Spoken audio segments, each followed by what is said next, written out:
esteja convosco. Ele está no meio de nós. Proclamação do Evangelho de Jesus Cristo, segundo João. Glória a vós, Senhor. Depois de lavar os pés dos discípulos, Jesus lhes disse: em verdade, eu vos digo, o servo não está acima do seu senhor.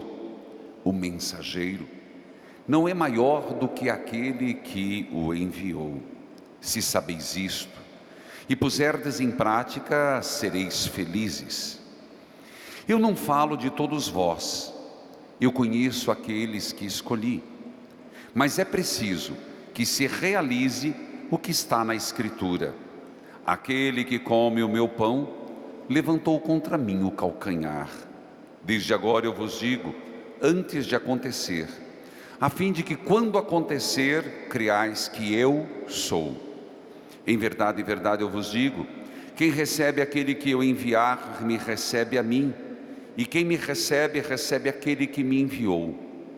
Palavra da salvação. Glória a vós, Senhor. Que a palavra de Deus perdoe os nossos pecados. Amém. Querido povo de Deus, nós estamos na quinta-feira, e por excelência chamamos de quinta-feira eucarística. Por que a quinta-feira eucarística? Porque é um desdobramento da quinta-feira santa, quando nosso Senhor celebrou a última ceia com os apóstolos. Quinta-feira eucarística, a igreja sempre enfatiza, isso se desdobra depois no Corpus Christi. E hoje quer a liturgia nos lembrar da última ceia. O Evangelho faz isto, lembrando, e isso é uma narrativa exclusiva de São João, o evangelista, que Jesus, na hora da última ceia, lava os pés dos discípulos. O texto passa por este fato, mas nós somos chamados a aprofundar o fato de Jesus lavar os pés dos discípulos. Na vida de João, o evangelista, ele percebe que para a comunidade, quando ele escreve entre o ano 95 a 100 depois de Cristo, já tendo acontecido a derrubada da cidade de Jerusalém, onde não ficou pedra sobre pedra depois do levante que aconteceu no ano 70, certamente João, por alguma razão, percebe que a comunidade não pode esquecer que quando Jesus se dispõe a dar a vida pelos seus, que naquele momento em que nosso Senhor disse: façam isto em memória de mim, tomai, comei, tomai, bebei, o lavar os pés foi parte do rito da própria Santa Ceia. Isso para nós incomoda e deve ser, de alguma forma, o motivo de nossa reflexão. Como é difícil pensar em lavar os pés. Primeiro, porque sabemos que quem fazia isto eram os escravos. E Jesus lava os pés dos seus discípulos. Portanto, logo depois Jesus diz: o seguidor não é maior do que o seu mestre. O que é lavar os pés um dos outros hoje? Do ponto de vista dos países, ninguém quer ficar para trás. É impressionante. Nós percebemos uma luta entre impérios, uma luta onde quem pode mais, quem mais tem condições econômicas, quem é que serve ao quem.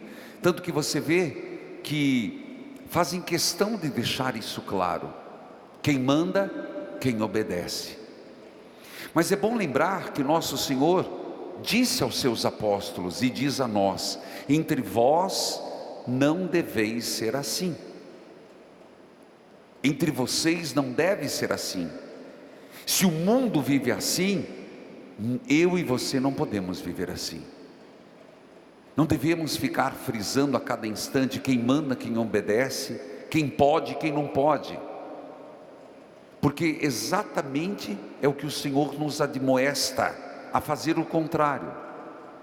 Se o mestre lavou os pés, também tenhamos a mesma atitude. Que atitude? Eu diria que uma das maiores dificuldades de compreender esse lavar os pés é o perdão. E quando nós percebemos a dificuldade em perdoar, é porque nós temos a dificuldade de aceitar que o outro é passivo de erro, que o outro, a pessoa também é cheia de suas limitações, mas o problema está em aceitar o outro ou nos aceitar, ou está em não querer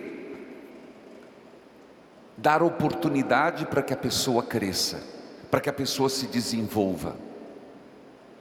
É impressionante porque a dificuldade de perdoar é um sintoma claro de que não estamos vivendo como mestre. Ele volta a dizer: o servo não é maior que o seu senhor, e o mensageiro não é maior do que aquele que enviou. Mais do que ninguém, Jesus soube perdoar.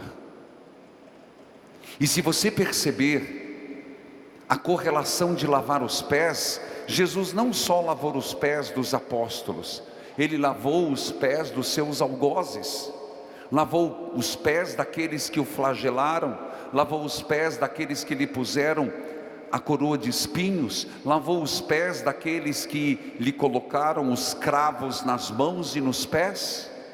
Quando ele disse: Pai, perdoa-lhes, eles não sabem o que fazem. Se não foi com a bacia e a água, foi com a água que brotou do seu lado aberto, perdoando-os, dando-lhes oportunidade. Então não nos cabe hoje, a mim e a você, fazer o mesmo? Será que não nos cabe hoje pensar o quanto Deus está nos pedindo que usemos da misericórdia e da bondade para com os irmãos? Eu não estou falando em conflitos abertos, eu estou falando dos conflitos velados, que são piores. Um conflito aberto até faz a pessoa saber se posicionar. Eu pessoalmente prefiro mais meus inimigos expostos do que escondidos. É muito difícil se você não vê uma cobra. Se você não a vê, a probabilidade dela te morder é muito maior. Se você não vê o cachorro feroz, a probabilidade dele te abocanhar é maior. Mas quando você observa, você se defende, ou pelo menos se esquiva, ou pelo menos vai para longe.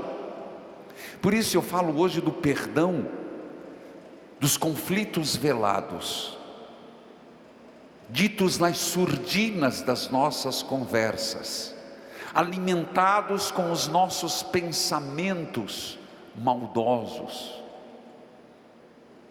alimentados nas articulações. O mundo, ele é esperto, o diabo é esperto.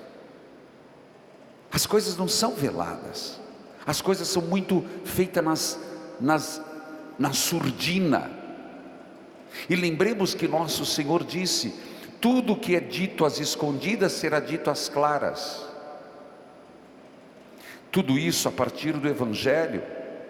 O servo não é maior do que o seu senhor, o mensageiro não é maior do que aquele que enviou. Então, quando olhamos para Cristo, não é olhar simplesmente para o doce Rabi da Galileia, é seguir os passos dele.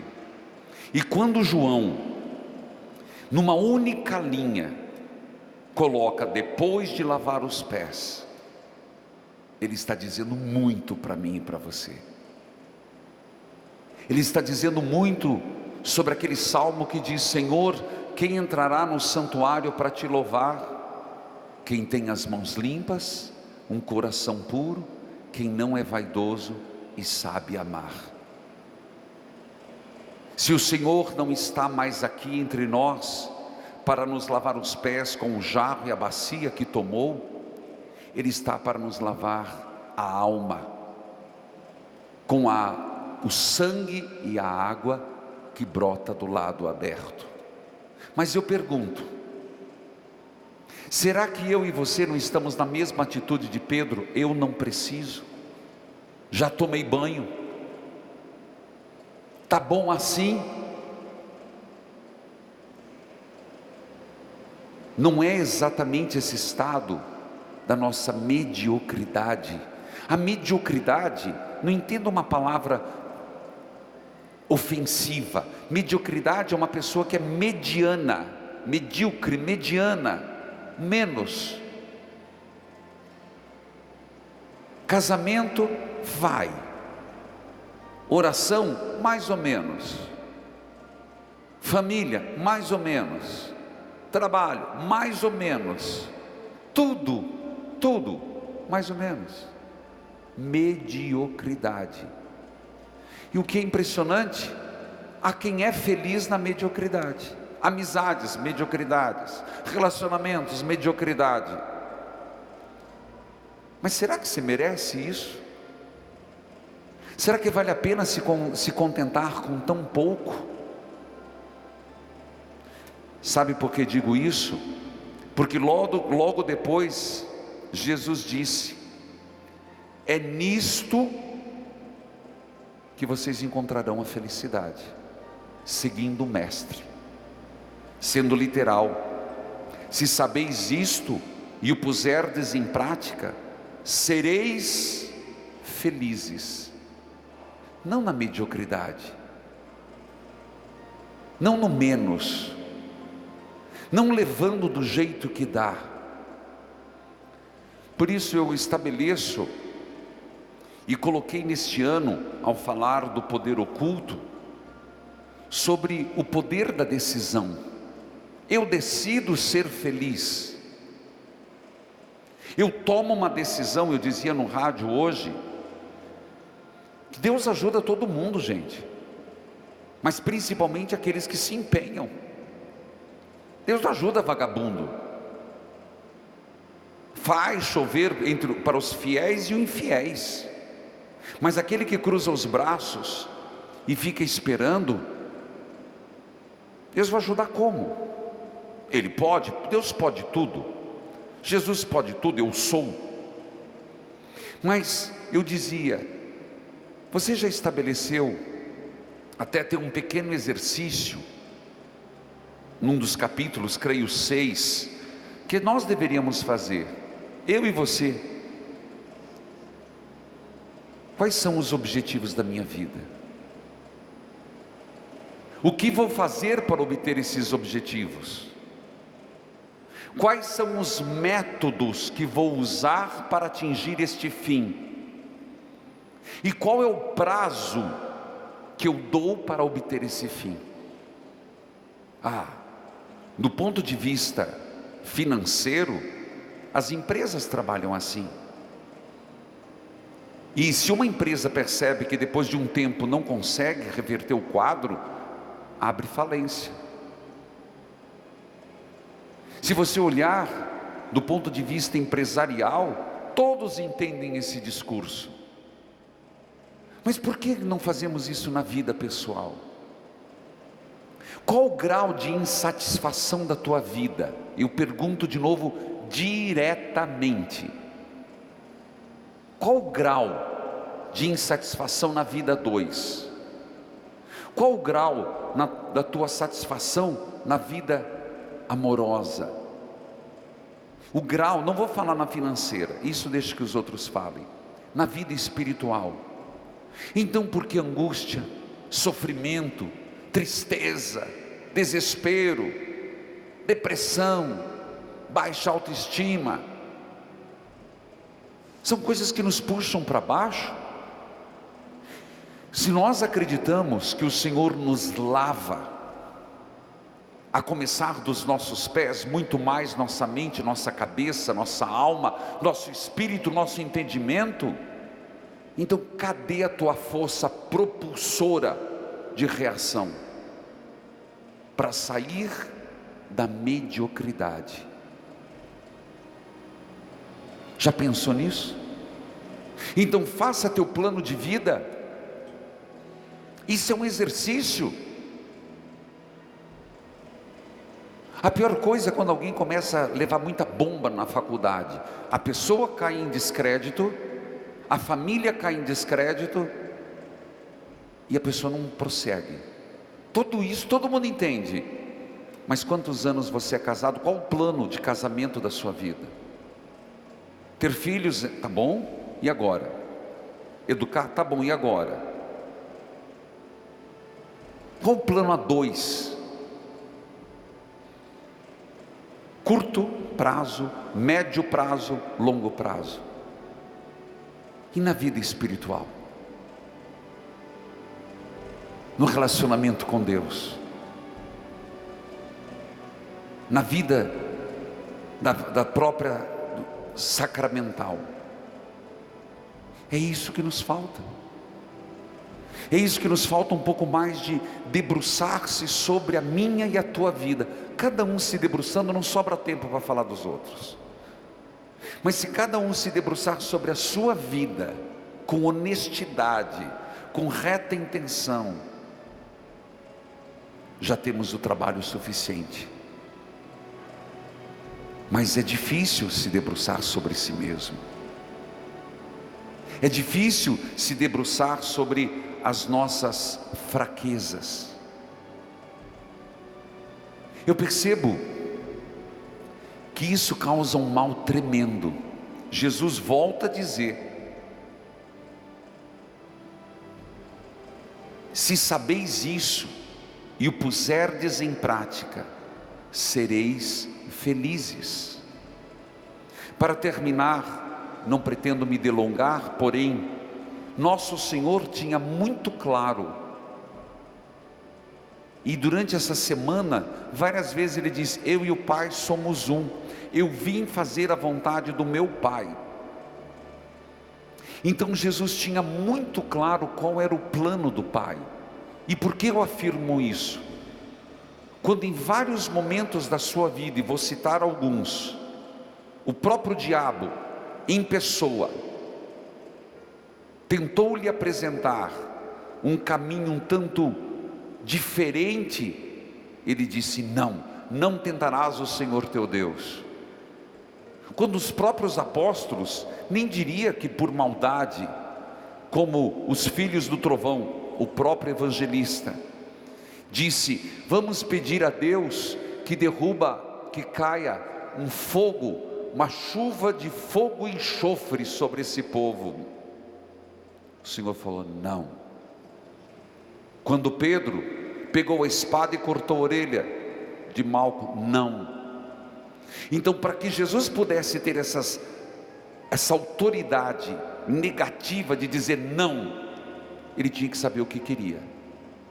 Ele tinha que ter claro o objetivo. Ele tinha que ter claro, num presente, num médio plano, num médio tempo, a longo prazo, ele tinha que saber onde ele queria chegar. Então o próprio Cristo é o modelo. Se nós estamos falando que ele é o mestre, nós somos os... E aí, meu filho, quer chegar aonde? Você só quer de todo jeito chegar 80, 90, 100 anos, 110 se possível? Para quê? Com que objetivo? Se você não se debruçar sobre você e eu sobre mim, seremos infelizes, cheio de tudo, cheio de coisas, e infelizes. E não culpe a Deus. A culpa está em não seguirmos o Mestre, em nos fazermos mestres, e não deixarmos que o Cristo nos lave. Louvado seja nosso Senhor Jesus Cristo. Para sempre seja louvado.